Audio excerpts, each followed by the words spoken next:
Vamos a recordar un poquito para que entremos en el contexto de lo que hemos estado viendo, para que se acuerden, ¿sí? Esta segunda temática de sesiones tiene que ver con la obra del Espíritu. De hecho, se llama el fruto del Espíritu, aunque normalmente cuando escuchamos el fruto del Espíritu nos vamos luego a Gálatas 5, en donde menciona las 9 características, las 9 virtudes del fruto, pero normalmente no comprendemos que el actuar del Espíritu y la consecuencia, porque de hecho el fruto es la consecuencia, ¿verdad? El resultado de la Así consecuencia es. de que el Espíritu actúe y guíe nuestras vidas es precisamente que nosotros desarrollemos esas virtudes, vayan teniendo una preeminencia en nuestro carácter, en nuestra forma de relacionarnos, en nuestra forma de reaccionar, en nuestra forma de tratar a los demás. Pero muchas veces no entendemos que para poder actuar bajo la guianza del Espíritu necesitamos estar en ese pacto de la gracia. Por eso empezamos, al igual que Pablo, en Gálatas 5, antes de mencionar la consecuencia de ser guiados por el Espíritu, comienza hablando de la gravedad de no estar bajo el pacto de la gracia o de desechar la gracia. Les dice que han caído de la gracia, y tiene que ver con la comprensión de la temporalidad del pacto de la ley. Repito, no es de la ley en general, sino de esa facultad que tenía la ley como pacto, como las cláusulas del contrato que hizo Dios y su pueblo, en el cual vimos, ¿verdad?, todas las características que estábamos mencionando en las sesiones pasadas. A veces eso no lo alcanzamos a digerir, a comprender, y asumimos que seguimos bajo ese pacto de la ley.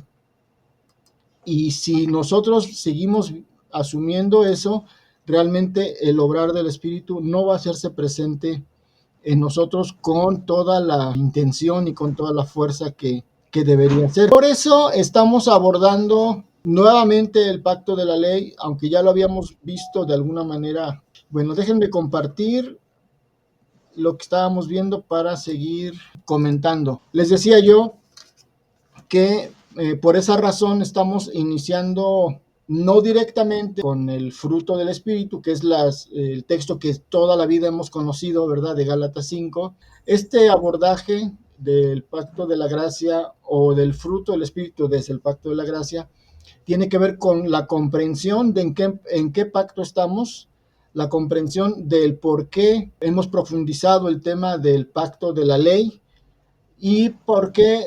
Es lo que Pablo inicia desde Gálatas, ¿verdad? Pero en el capítulo 5, donde habla del fruto del Espíritu, inicia hablando de diferenciar en qué pacto estamos. Por eso hemos estado haciendo este énfasis, porque el Espíritu de Dios, al igual como lo vemos en el diagrama, solamente funciona en nosotros, solamente rinde su fruto, es decir, su consecuencia, su resultado, cuando nosotros caminamos en la gracia, en la fe, en la libertad y obviamente en el Espíritu. Por eso estamos enfatizando la distinción y que no nos confundamos en estar de un lado al otro o pensar o en nuestro pensamiento esté todavía confundido en cuanto al pacto de la ley, su función, su temporalidad, el propósito que tuvo, y distinguir como algo que ya no está presente en nosotros. ¿Por qué? Porque no se pueden mezclar ambos pactos, ¿verdad? O funciona uno o funciona el otro, y el Espíritu en nosotros necesita que estemos completamente libres de la influencia, del encadenamiento, de la esclavitud, del pacto de la ley. Por eso lo último que vimos tiene que ver con Romanos 7. Estamos retomándolo porque el ejemplo que pone Pablo es muy claro, que no se puede estar en un pacto y en otro, ¿verdad? Porque es como tener un marido o tener otro, y no se puede tener dos al mismo tiempo, ¿verdad? O estar con uno y con el otro y a ver lo que más me conviene de uno y del otro, no se puede. Se muere a uno, en el caso de la ley del divorcio, para poderse involucrar con el otro. Pablo habla de esta gravedad de no entender y de querer caminar en medio de los dos o intercambiando uno al otro. Eso es lo que vimos la semana pasada. Básicamente vimos la parte de Romanos 7, perdón, del 1 al 6, donde compara estos dos pactos como el matrimonio. Y termina diciendo que ahora estamos libres de la ley por haber muerto para aquella en que estábamos sujetos, de modo que sirvamos bajo el nuevo régimen o bajo el nuevo pacto del Espíritu, ¿sí? Ya no más bajo el régimen viejo de la letra o de la ley o de la esclavitud, ¿sí? Eso fue lo último que vimos la semana pasada, ya adentrándonos a lo que es la obra del Espíritu en la vida del creyente. El Espíritu, mis hermanos, es el continuador de la obra de Cristo aquí en la tierra, ¿sí? Él se tuvo que ir y les dijo a sus discípulos, les conviene que yo me vaya para que entonces yo les pueda enviar al Parácletos, ya hablamos de eso, ¿verdad? Al Consolador, que es el Espíritu de Dios. Y Él va a estar con ustedes permanentemente y Él va a estar enseñándoles, guiándoles, recordándoles, redarguyéndoles, enseñándoles todo lo que, digamos, todo lo que me quedó pendiente a mí, ¿sí? Porque obviamente el Señor no, en esos 3 años no alcanzó a enseñar ni a decir todo, y de hecho Él lo dijo, ¿verdad? Todavía quedan muchas cosas que quisiera decirles, pero ahorita no la pueden soportar, pero va a venir el Espíritu, es decir, el Espíritu continúa la obra de Cristo. Entonces, no puede existir la iglesia sin esa guianza, sin esa influencia, sin presencia del Espíritu de Dios. No es una opción, no es algo que podamos decir, pues bueno, vamos caminando y pues el Espíritu nos va a ayudar un poquito a mejorar. No, si no hay Espíritu, no hay iglesia, simple y sencillamente. Por eso es tan importante comprender lo que Pablo decía y por qué hablaba con ese tono, ¿verdad? A los Gálatas. Pablo como que se desesperaba y le decía, ay, Gálatas insensatos, ¿verdad? Por decir una palabra amable. Pero es muy importante que se pudiera comprender, para que el Espíritu pueda estar guiando a la iglesia, es necesario caminar en este pacto de la gracia y dejar, como dice Pablo, ¿verdad?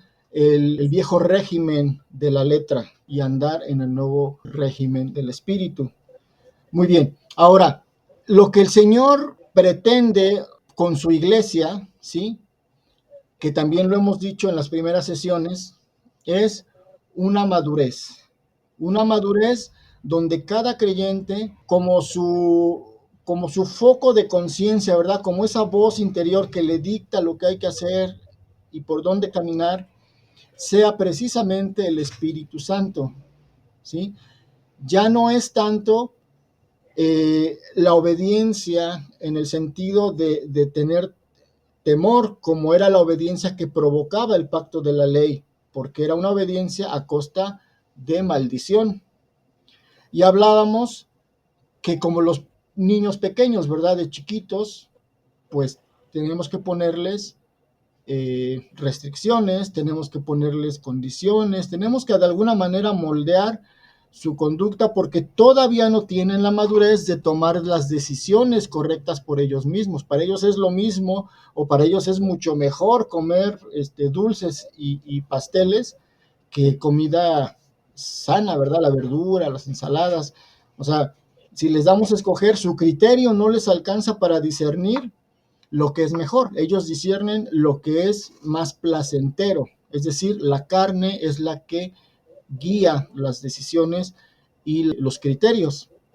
De la misma manera, nosotros, estando inmaduros espiritualmente o estando todavía con un predominio de la carne, no sabemos distinguir y la ley es la que hace ese trabajo de ayo, ¿verdad? De guiar, de enseñar. Pero esa no es la meta, ese no es el propósito, que toda la vida caminemos así, porque seríamos niños toda la vida, ¿verdad? Un crecimiento sano de cualquier ser vivo, ¿verdad? Biológicamente hablando, es que crezca, que desarrolle, que se madure y que llegue a su madurez en todas las formas de vida, es eso el crecimiento sano, no permanecer todo el tiempo como niños.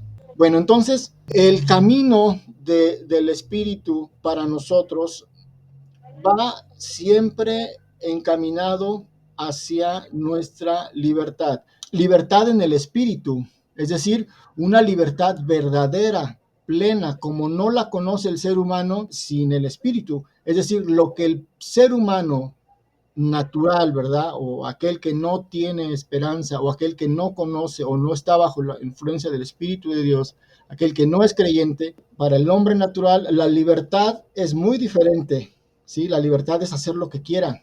Y a veces nosotros, cuando escuchamos la palabra libertad, nos remitimos a ese significado y por eso nos da miedo y nos da temor pensar en que sin la ley esa libertad nos va a llevar a hacer lo que querramos y hacer y deshacer, ¿verdad? Pero esa es una libertad desde un concepto carnal, desde un concepto terrenal, como le queramos llamar, es una libertad que no tiene que ver con la libertad del Espíritu de Dios. La verdadera libertad a lo que el Señor nos llama es a una libertad completamente diferente. Por eso se nos hace muy, muy, muy peligroso. De hecho, esa libertad que está en términos humanos o terrenales o naturales o que es contrario al del espíritu, siempre va a ser esclavitud. Cuando nosotros pensamos, no, yo no quiero ir a la iglesia, yo no quiero saber nada porque ahí prohíben todo y yo quiero ser libre y yo quiero hacer lo que quiera. Ese ser libre y ese hacer lo que quiera que la gente piensa realmente es una esclavitud del pecado y por eso no le conviene, no quiere, la carne no quiere sujetarse porque la naturaleza carnal está hecha o tiene esa tendencia inevitable de, si no tiene un contenedor, si no tiene un límite, de desbordarse, ¿verdad? Sin ninguna limitación, sin ningún riel, ¿verdad? Y hacer barbaridades. Y lo podemos ver tan simplemente si nos asomamos a las calles, a esta sociedad, a este mundo, podemos darnos cuenta precisamente cuál es esa libertad que defiende la carne, ¿sí? Entonces no podemos estar hablando de la misma libertad. La libertad que quiere el Señor que conozcamos y por medio de encaminarnos en su gracia, guiados por el Espíritu, es el camino hacia el conocimiento de esa libertad, que no la conocemos tal cual porque nuestro concepto de libertad está ligado al concepto terrenal, ¿sí? Necesitamos conocer esa libertad que el Señor pretende para nosotros en el Espíritu.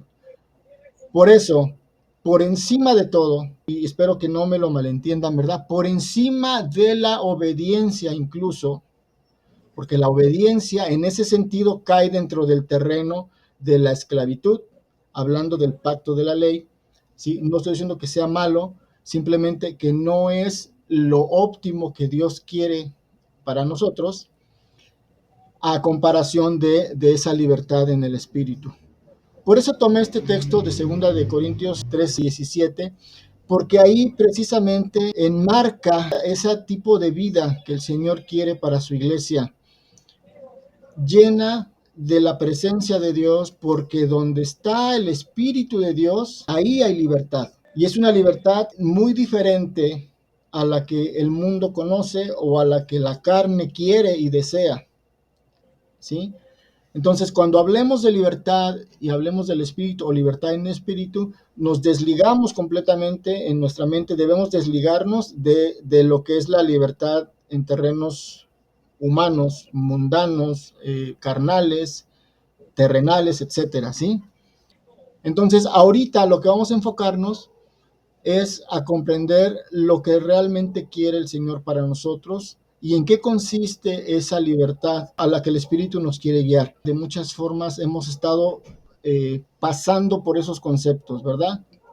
El ser humano está plenamente en libertad, está plenamente disfrutando del propósito para el cual fue hecho. Ese camino de libertad que está hecho para nosotros forzosamente está ligado con nuestro vínculo a Cristo Jesús, ¿sí?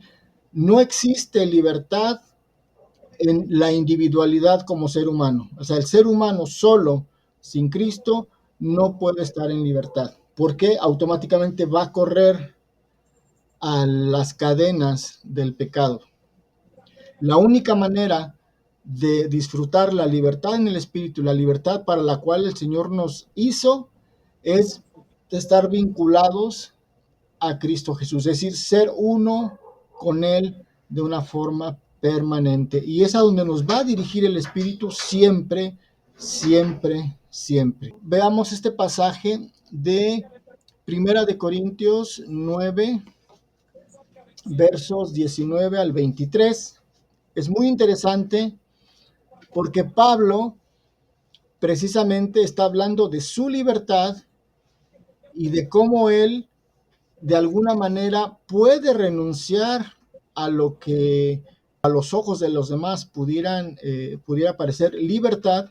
Sin embargo, él siempre está libre, siempre se siente libre porque está en Cristo y puede, digamos, tener un cierto margen de movimiento dentro de Cristo, ¿verdad? Estando en Cristo, que a uno les parecería como que se está cambiando de parecer o estuviera cambiando de forma de ser, o no sé, ahorita lo vamos a leer en el contexto en el que Pablo lo pone. Dice Pablo aquí, para lo cual, siendo libre de todos, me he hecho siervo de todos para ganar a mayor número. Fíjense lo que está diciendo, ¿sí? Él se asume como libre, o sea, él es libre y se siente libre, es decir, no teniendo ninguna atadura con nadie ni con nada, él decide hacerse siervo de todos porque él tiene ese llamado, que obviamente no es exclusivo, ese llamado lo tenemos todos nosotros, ¿verdad? De predicar las buenas nuevas de Cristo Jesús. Entonces, para ese fin, dice él, yo me hago siervo de todos, para lo más que pueda yo ganar, ¿verdad? La mayoría, los que se puedan alcanzar, que los alcance yo. Fíjense bien lo que dice, me he hecho a los judíos como judío. ¿Para qué? Para ganar a los judíos, a los que están sujetos a la ley, aquellos que todavía no se dan cuenta que el pacto de la ley ya terminó y siguen todavía sujetos a la ley porque no conocen o no reconocen que Cristo vino a hacer el cambio de pacto. Y aclara Pablo, aquí lo está aclarando perfectamente bien, ¿verdad? Dice a los que están sujetos a la ley, aunque yo no esté sujeto a la ley. O sea, Pablo, siendo judío, dice, yo no estoy sujeto al pacto de la ley. Aquí vuelvo a repetir, no está diciendo que Pablo no reconozca la ley de Dios, ¿verdad? Esa ley es eterna y siempre va a hacer esa distinción porque a veces ahí es donde nos confundimos.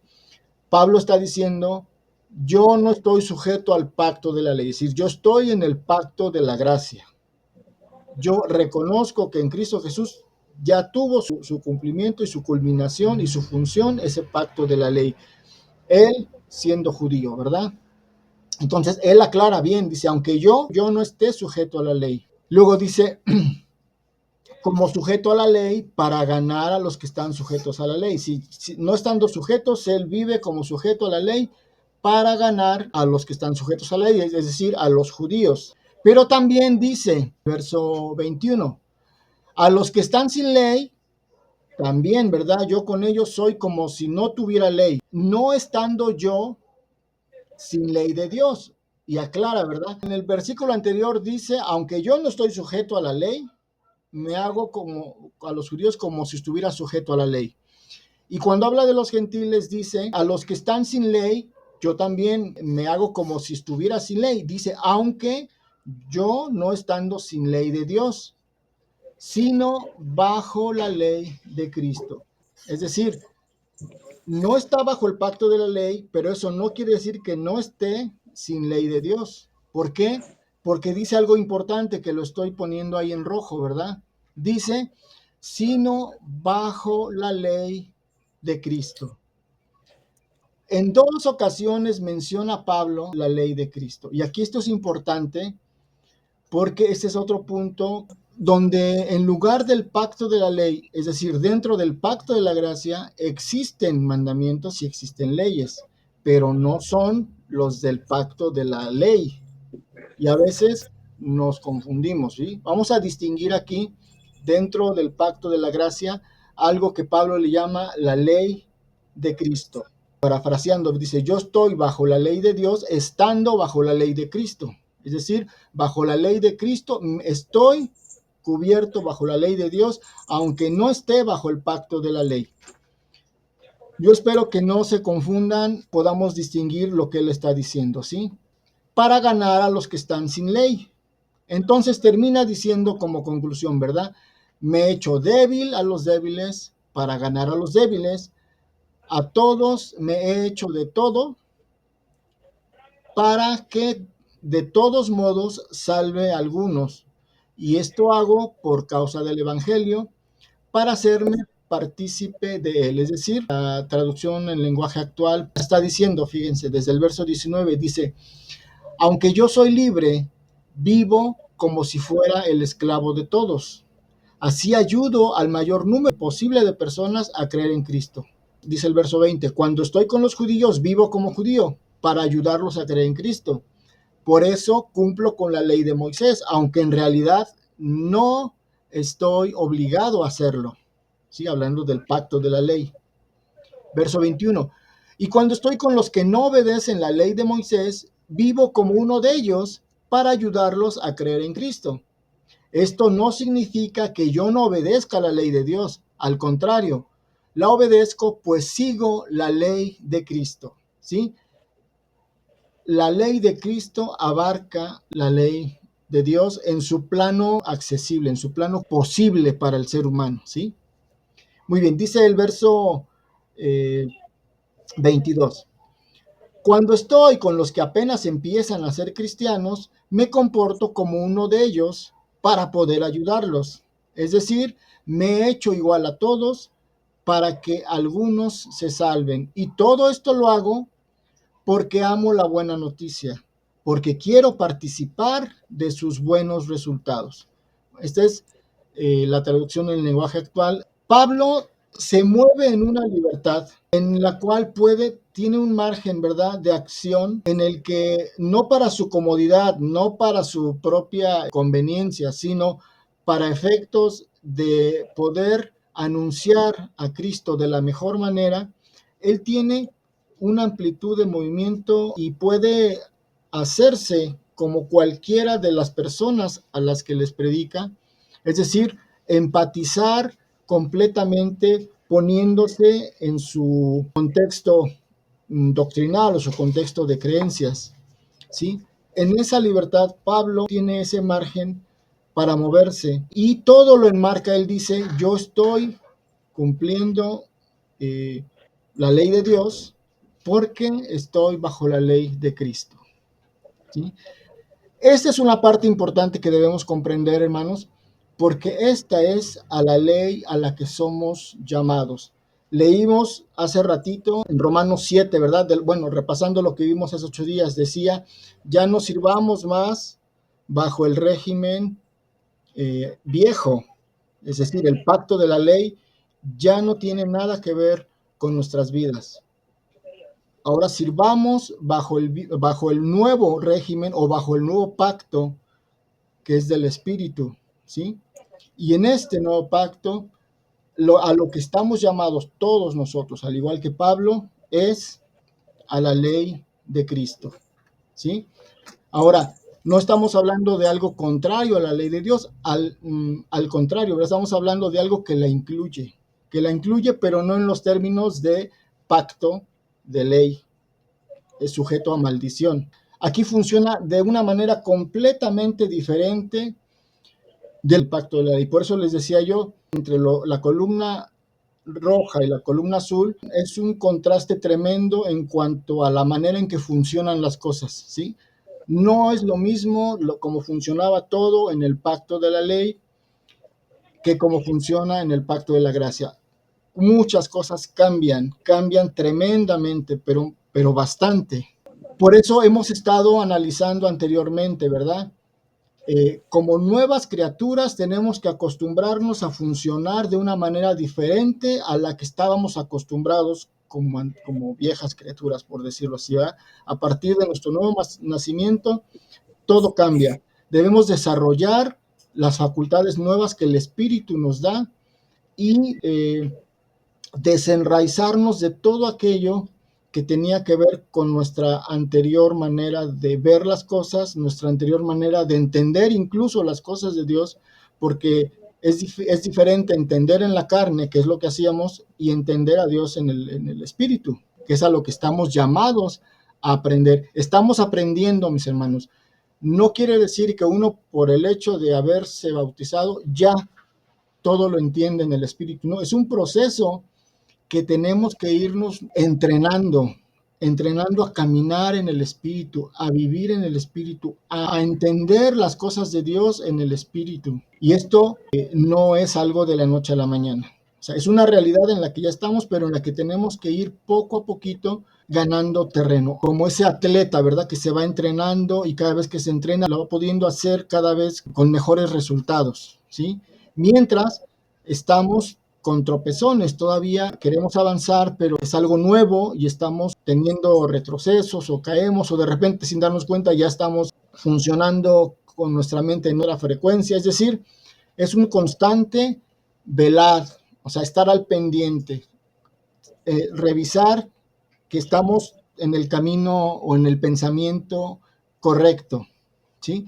Por eso cuando habla, que apenas nos lo predicó el hermano Orlando, ¿verdad? Cuando habla Pablo del hombre natural y del hombre espiritual, dice, tenemos la mente de Cristo, debemos estar sintonizados en nuestra mente, que es lo más principal, lo más difícil y lo más delicado, enfocar en nuestra mente, que no nos regresemos, incluso involuntariamente, vamos a encontrarnos viendo que de repente en la mente ya nos llevó a donde estábamos, porque es su zona de confort. Entonces, nuestro desafío es caminar constantemente hacia eso desconocido, pero que es nuestro destino, que es nuestro llamado, ¿sí? En el espíritu.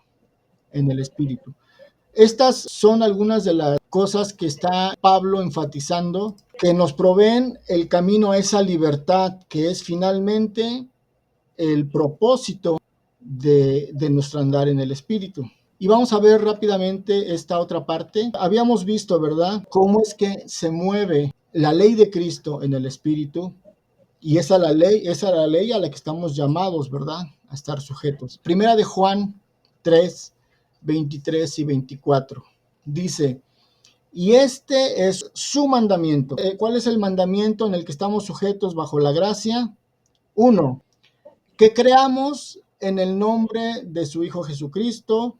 2, nos amemos unos a otros como nos lo ha mandado. En estas dos ordenanzas está comprendido para el nuevo pacto, ¿verdad? Todo lo que implica toda la ley, ¿sí? Solamente es creer en Jesucristo y amarnos, ¿sí? Ni siquiera nos está pidiendo amarás a Dios con todas tus fuerzas, con todo tu corazón, con toda tu mente. ¿Por qué? Porque está implícito, hermanos. Nosotros no podemos amar a Dios, Juan lo dice, ¿verdad? No podemos amar a Dios si no amamos a nuestros hermanos.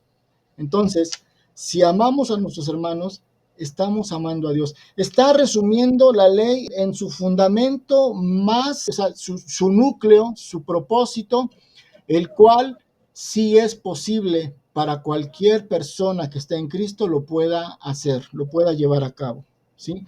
Ya no es un pacto donde las leyes son imposibles y donde si no las cumple uno está bajo maldición. Eso ya quedó atrás. Los mismos principios, el mismo fundamento está plasmado en un nuevo mandamiento, el cual lo incluye todo y el cual está accesible a nosotros, es decir, lo podemos hacer. Y también aquí no está sujeto a maldición, simplemente es en lo que nos debemos mantener. ¿Por qué? Porque es una facultad del Espíritu, o sea, ni siquiera es nuestro esfuerzo. Dice el Señor, ¿verdad? Dice la palabra de Dios que el Señor pone en nosotros tanto el querer como el hacer. Estos mandamientos del nuevo pacto es algo que está completamente a nuestro alcance, que lo podemos hacer completamente y que está precisamente la guianza del Espíritu nos encamina hacia ese tipo de obediencia, ¿sí? Y el que guarda sus mandamientos permanece en Dios y Dios en él. Y en esto sabemos que Él permanece en nosotros. ¿Por qué? Por el Espíritu que nos ha dado. Aquí la facultad de poder permanecer en los mandamientos es un hecho, es una garantía, porque el Espíritu que Él nos dio nos habilita para poder permanecer en estos mandamientos, ¿sí? Esto es algo total y completamente accesible a nosotros. Los siguientes versículos quiero que podamos analizar lo que se empieza a enfatizar como algo que ahora hay que permanecer en esto. Fíjense bien lo que dice Juan 15:10. Y aquí hace una diferencia entre los mandamientos del Padre y los mandamientos de Jesús. Y lo que nos manda a estar a nosotros es en los mandamientos de Jesús. Fíjense lo que dice Juan 15:10. Dice, si guardareis mis mandamientos, ¿está hablando quién? Jesús, ¿verdad? Si guardareis mis mandamientos, ¿cuáles mandamientos? Creer en Él y amar a los hermanos, ¿verdad? Permaneceréis en mi amor, así como yo he guardado los mandamientos de mi Padre y permanezco en su amor. Sabemos que el Señor Jesús vino a cumplir toda la ley. No hay nada en la ley que no haya cumplido el Señor Jesús. Esa ley que para nosotros era imposible, el Señor Jesús la pudo cumplir. Y aquí ahí está la distinción completa, ¿verdad? Está hablando Jesús que si guardamos sus mandamientos de Jesús, así como Él ha guardado los mandamientos de su Padre. Entonces permaneceremos en su amor. No sé si alcanzan a ver la diferencia enorme que hace el Señor Jesús con respecto a las exigencias para nosotros, ¿sí? A veces nos confundimos y pensamos que el Señor Jesús está hablando de que tenemos que guardar el pacto de la ley y dice que guarde sus mandamientos y nos remitimos a todos los mandamientos del antiguo pacto. Este texto nos deja muy claro, nos deja con mucha claridad que Jesús está haciendo una distinción. Y esa distinción habla de dos mandamientos diferentes y también está dirigido a cuáles están llamados a obedecer sus discípulos, ¿sí? Es decir, nosotros. Guarden este texto es muy importante, ¿sí? Está diciendo entonces, guarden mis mandamientos así como yo he guardado los mandamientos de mi Padre. Entonces, este texto es muy importante para que distingamos, ¿verdad? Y no es que estemos haciendo a un lado mandamientos ni a Dios, ni mucho menos. En este requerimiento del Señor Jesús está comprendido todo lo que es la ley de Dios y todo en términos que nosotros ahora sí lo podemos hacer, lo podemos cumplir.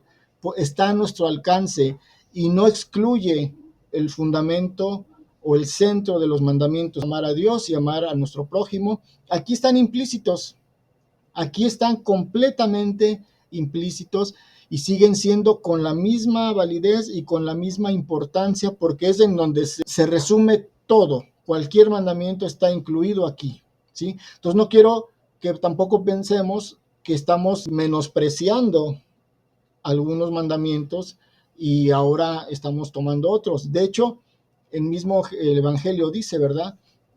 Este nuevo mandamiento que es el mismo que ya teníamos, ¿sí? Pero ahora nos lo está poniendo de una manera que sí lo podemos llevar, ¿sí? Ya no es una carga, no son gravosos. ¿Por qué? Porque está hablando de esta nueva forma, de esta nueva presentación de los mandatos en el pacto de la gracia, en el cual realmente son accesibles, son cumplibles, son alcanzables, ¿sí? Por eso no son gravosos. A diferencia del pacto de la ley, donde el mismo Pedro le dice al concilio, ¿verdad? ¿Cómo podemos decir, a poner a los gentiles a cumplir un pacto de la ley, unos mandamientos que ni siquiera nosotros ni nuestros padres hemos podido llevar. O sea, eran gravosos en extremo, ¿sí? Pero estos no. Y obviamente no es producto de nuestro esfuerzo, es producto del Espíritu en nosotros, ¿sí? Juan 14:15, nuevamente, ¿verdad? Jesús está diciendo, si me amas, guarda mis mandamientos, ¿sí? Está hablando de los mandamientos de Jesús. Está hablando de lo que Pablo dice, la ley de Cristo, y ya estamos viendo, ¿verdad? A qué se refiere en primera de Juan 3:23, cuáles son esos dos mandamientos bajo los cuales la iglesia, o sea, todo lo que está en el nuevo pacto, estamos sujetos a ellos, ¿sí? Y por último, Juan 14:21. El que tiene mis mandamientos y los guarda, ese es el que me ama, y el que me ama será amado por mi Padre, y yo le amaré y me manifestaré a él.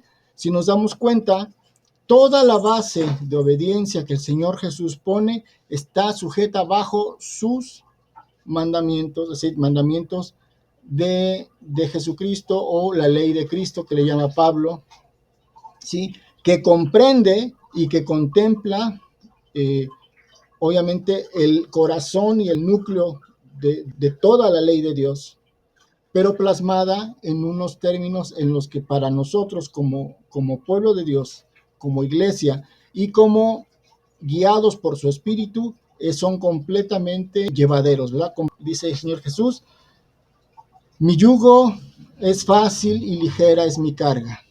Y dice, mis mandamientos no son gravosos. A diferencia, ¿verdad?, del antiguo pacto, del pacto de la ley, donde era completamente imposible de cumplir. Ahora, esto, mis hermanos, tiene que ver con la libertad, tiene que ver con el fruto del Espíritu y tiene que ver con la libertad a la cual hemos sido llamados.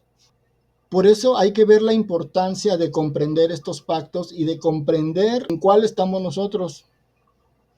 Y entonces en ese pacto en el que estamos nosotros, poder comprender nuestro campo de acción, nuestro área en la que nosotros nos podemos mover, sujetos a la guianza del Espíritu Santo siempre, ¿sí? Porque ya hemos dicho, y lo vuelvo a repetir, la otra libertad, ¿verdad?, a la que se refiere el mundo, a la que se refiere la carne, está completamente descartada de este concepto de libertad en el Espíritu, ¿verdad? Donde está el Espíritu de Dios, ahí hay libertad.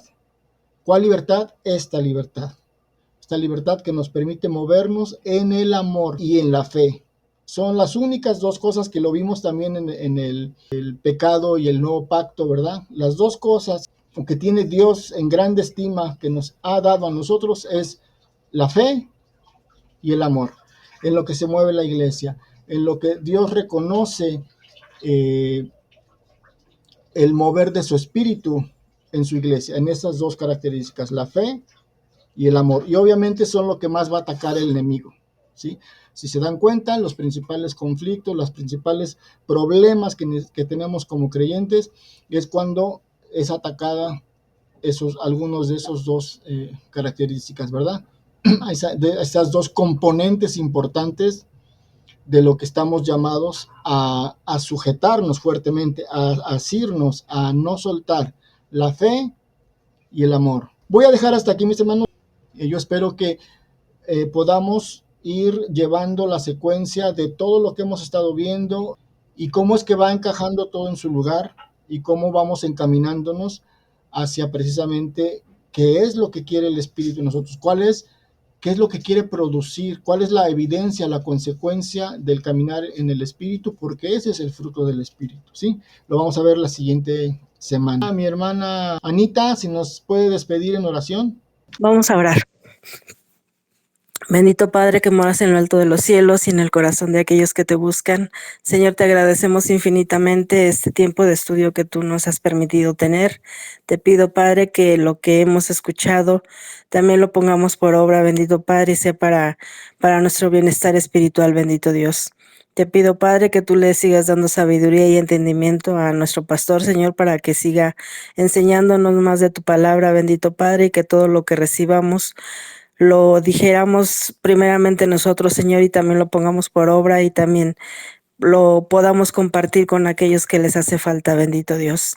Te pido bendiciones para mis hermanos en esta noche, Señor, que tú nos permitas tener un descanso agradable y si es tu voluntad, Señor, el día de mañana renovar nuestras fuerzas y iniciar un nuevo día más, bendito Padre. Recibe nuestra gratitud en el nombre de Cristo Jesús. Amén. Amén.